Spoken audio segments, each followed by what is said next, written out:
apresentação, eu vou analisar o artigo do Jiao, Mao e Lau, publicado em 2024 na revista Plus One, com o título Price Prediction of Polyester Yard Based of Multiple Linear Regression Model. E o objetivo desse trabalho é estudar uma aplicação da regressão linear múltipla na previsão de preços do fio de poliéster, especificamente o fio FDY 50D-24F, 24F. Ao longo da apresentação, eu vou comentar o problema investigado, os dados utilizados, as variáveis do modelo, os principais resultados estatísticos e, no final, uma avaliação crítica da metodologia empregada. O contexto do problema. O problema estudado está relacionado à formação de preços na indústria têxtil. O fio de poliéster é uma matéria-prima importante para este setor e o seu preço depende de vários fatores econômicos e produtivos. Na cadeia produtiva, o petróleo e o Brent influenciam no custo das matérias-primas petroquímicas. Entre essas matérias-primas aparecem o PTA, o MEG, que estão diretamente relacionados à produção de poliéster, e depois disso entram os fatores operacionais, como a carga produtiva das fábricas e a taxa de operação dos teares. Essa ideia central é entender se essas informações de custo e operação industrial conseguem explicar ou prever o preço do fio de poliéster. Esse tipo de análise é útil para o planejamento de produção e formação do preço do controle de estoque e tomada de decisão em um mercado sujeito a oscilações.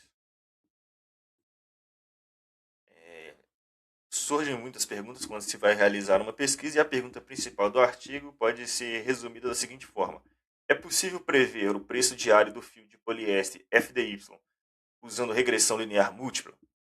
Em termos estatísticos, o artigo busca verificar se existe uma relação linear entre uma variável resposta, que é o preço FDY, e o conjunto de variáveis preditoras ligado ao custo das matérias-primas, ao petróleo e ao nível de atividade industrial. Além da pergunta principal, também há perguntas secundárias importantes: quais variáveis estão mais associadas ao preço do FDY, as variáveis produtivas, como a carga das fábricas e a taxa de operação dos teares. Realmente, realmente ajudam a explicar a variação dos preços? E principalmente o modelo linear é adequado para os dados diários do mercado? Essas perguntas elas conectam diretamente o problema econômico com os conceitos de análise de regressão.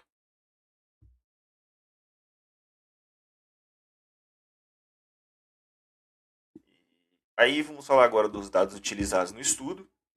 E para análise foi utilizado o Banco Real disponibilizado no arquivo suplementar S1 do artigo. Esse ponto é importante porque permite reproduzir a aplicação estatística com os mesmos dados disponibilizados pelos autores. A amostra contém 957 observações diárias, cobrindo o período de 29 de janeiro de 2018 até o período de 4 de março de 2022. Esse intervalo inclui períodos de relativa estabilidade e também momentos de maior turbulência, como o choque associado à pandemia de 2020. No gráfico aqui, a gente vê a evolução temporal do preço do FDY ao longo da amostra. A marcação em 2020 indica um período de choque de mercado, no qual uma queda relevante, e depois uma recuperação dos preços, que mostra o banco contém uma dinâmica temporal importante que será relevante para a parte crítica da apresentação. Caso eu não coloquei, mas deveria existir. E aqui a gente tem as variáveis do modelo utilizadas. Nesses slides estão as variáveis utilizadas no modelo. A variável resposta é o FDY, que representa o preço do fio do poliéster 50D/24F FDY. As variáveis preditoras são TA, EG, Upload, Rachel e Brent. A variável TA representa o preço do PTA, uma matéria-prima importante para o poliéster. A variável EG representa o preço do MEG, outra matéria-prima relevante relacionada ao processo produtivo. A variável Upload representa uma carga produtiva nas fábricas de poliéster, já a Rachel indica a taxa de operação de teares em Jiangsu e Zhenjiang, regiões importantes na indústria têxtil chinesa. Por fim, a gente tem o Brent, que representa o preço internacional do petróleo Brent. Assim, o modelo ele combina três grupos de informação: custos de matéria-prima, atividade produtiva e preço do petróleo. E isso torna a especificação do modelo economicamente interpretável. No slide 3, a gente tem uma matriz de correlação de Pearson. Antes de ajustar o modelo, é útil observar se a matriz de correlação de Pearson entre as variáveis. Essa análise exploratória mede a associação linear entre pares de variáveis. O primeiro resultado importante, que é o preço do FDY, tem correlação muito alta com TA, aproximadamente 0,92, e também com o EG, aproximadamente 0,90. Isso indica forte associação linear positiva entre os preços do fio e os preços das principais matérias-primas. O Brent também apresenta uma correlação positiva com o FDY, em torno de 0,69, o que faz sentido, pois o petróleo está diretamente ligado à cadeia da indústria petroquímica. E já o P-Load e o Rachel têm correlação mais baixa com o FDY isoladamente, mas isso não significa que eles sejam inúteis no modelo múltiplo, porque a regressão estima efeitos parciais controlando as demais variáveis. Um ponto importante é que a correlação não implica casualidade. Essa matriz ela serve apenas para mostrar associações iniciais e justifica para continuar a investigação por meio da regressão linear múltipla. O modelo utilizado da regressão linear múltipla, a variável resposta é o preço do FDY, e as variáveis explicativas TA, EG e P-Load, Rachel e Brent, são as variáveis respostas. Né? A equação do modelo FDY é igual a beta 0, mais beta 1 vezes TA, mais beta 2 vezes EG, mais beta 3 vezes P-Load, mais beta 4 vezes o Rachel, mais beta 5 vezes o Brent, mais o erro aleatório. O método de estimação utilizado é o método dos mínimos quadrados ordinários. Esse método escolhe os coeficientes de forma a minimizar a soma dos quadrados dos resíduos, ou seja, minimiza as diferenças quadráticas entre os valores observados e os valores previstos pelo modelo. A interpretação dos coeficientes ela é parcial. Isso quer dizer que cada beta representa o efeito esperado de uma variável sobre o preço do FDY, mantendo as demais variáveis constantes. Essa é a principal diferença entre a regressão múltipla e a correlação simples apresentada nesse slide.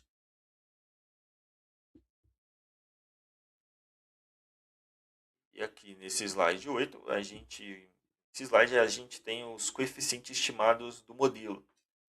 O TA e o EG, eles apresentam coeficientes positivos e altamente significativos. O coeficiente de TA é aproximadamente 0,926. Isso significa que, mantendo as demais variáveis constantes, um aumento de uma unidade no preço do PTA e está associado a, a um aumento médio de aproximadamente 0,926 unidades no preço do FDY. Para o EG, o coeficiente é aproximadamente 0,671, também positivo e significativo. Esse resultado é coerente com a estrutura produtiva, já que o PTA e o MG são matérias-primas diretamente ligadas ao poliéster, e a variável Rachel também apresentou um coeficiente positivo em torno de 7,096, sugerindo que maior taxa de operação dos teares está associada ao aumento do FDY. Já o payload e o branch aparecem com coeficientes negativos no modelo múltiplo. E esse resultado precisa ser interpretado com uma certa cautela, principalmente no caso do branch, que no slide anterior vimos que o branch tinha uma correlação positiva com o FDY. Aqui o coeficiente é negativo, porque representa um efeito parcial, estimando que depois de controlar simultaneamente o TA, o EG, o payload e o ratio. Portanto, a interpretação correta é que os coeficientes refletem associações condicionais dentro do modelo e não relações isoladas entre duas variáveis.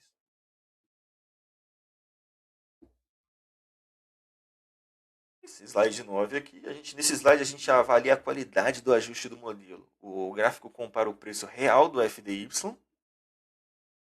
em azul, e com o preço previsto pela regressão linear múltipla, aqui em laranja. A linha azul representa os valores observados, enquanto a linha tracejada representa os valores previstos. Visualmente é possível perceber também que o modelo acompanha bem a trajetória geral da série, inclusive os períodos de alta e também os períodos de queda dos preços. O R2 foi ajustado aproximadamente 0,958, significa que cerca de 95,8% da variação observada no preço de FDY é explicada pelas variáveis incluídas no modelo. Este resultado é um forte e indica alto poder explicativo dentro da amostra. Porém, é importante destacar que o R2 não garante que o modelo esteja completamente adequado. É necessário analisar os resíduos, como sempre, e verificar os possíveis padrões de heterocedasticidade, normalidade aproximada e principalmente independência dos erros. Aqui a gente tem um gráfico de resíduos, infelizmente ficou muito pequeno, porque eu fiz no R. Nesse slide aparecem os gráficos diagnósticos dos resíduos do modelo. O resíduo é a diferença entre o valor observado e o valor previsto pela regressão. No primeiro gráfico aqui a gente tem resíduo versus valores ajustados, que ajudam a identificar os padrões sistemáticos. Se o modelo fosse completamente adequado, esperaríamos uma dispersão aleatória em torno de zero. Aqui se observa uma leve curvatura linear vermelha, que seria aqui no caso, sugerindo que o modelo linear pode não capturar toda a estrutura dos dados. No gráfico QQ, os resíduos seguem razoavelmente a linha no centro, mas há desvios nas caudas. Portanto, a normalidade é apenas aproximada e não totalmente confirmada. No gráfico Scale Location, indica possível aumento na variabilidade em alguns níveis dos valores ajustados, o que sugere cautela em relação à homosticidade. O gráfico de resíduos versus average mostra alguns pontos com maior influência que também merecem uma certa atenção. Assim, apesar do alto R quadrado, os diagnósticos mostram que o modelo deve ser interpretado com cuidado. Isso prepara a principal crítica estatística que aparece aqui no próximo slide. Esse slide aqui apresenta a principal limitação estatística do modelo. O gráfico mostra os resíduos ao longo do tempo. E em vez de oscilar de forma completamente aleatória em torno de zero, os resíduos apresentam padrões persistentes, que sugerem que os erros de dias próximos estão relacionados. Essa suspeita é confirmada pelo teste Durbin-Watson. Fiz pela primeira vez, nunca tinha ouvido falar. O valor obtido foi aproximadamente 0,107, com p-valor menor que 0,001. Como o valor de Durbin-Watson está muito distante de 2 e próximo de zero, há uma forte evidência de autocorrelação positiva dos resíduos.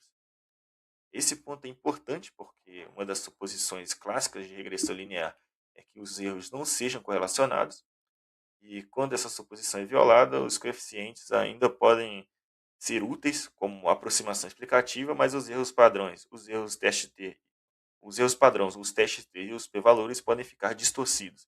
Portanto, a minha crítica é que o modelo é simples, interpretável e apresenta alto poder explicativo, mas trata dados diários de preços como se fossem observações independentes. Para a previsão de séries temporais, uma extensão mais adequada poderia ser considerar a regressão com erros AR1, modelos Arimax ou validação fora da amostra.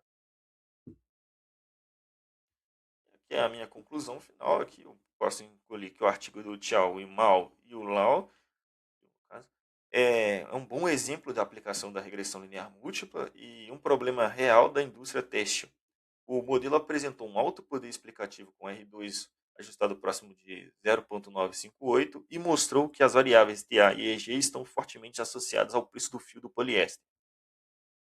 Do ponto de vista econômico, o estudo é interessante porque ele utiliza variáveis interpretáveis da cadeia produtiva, matérias-primas, petróleos e indicadores operacionais.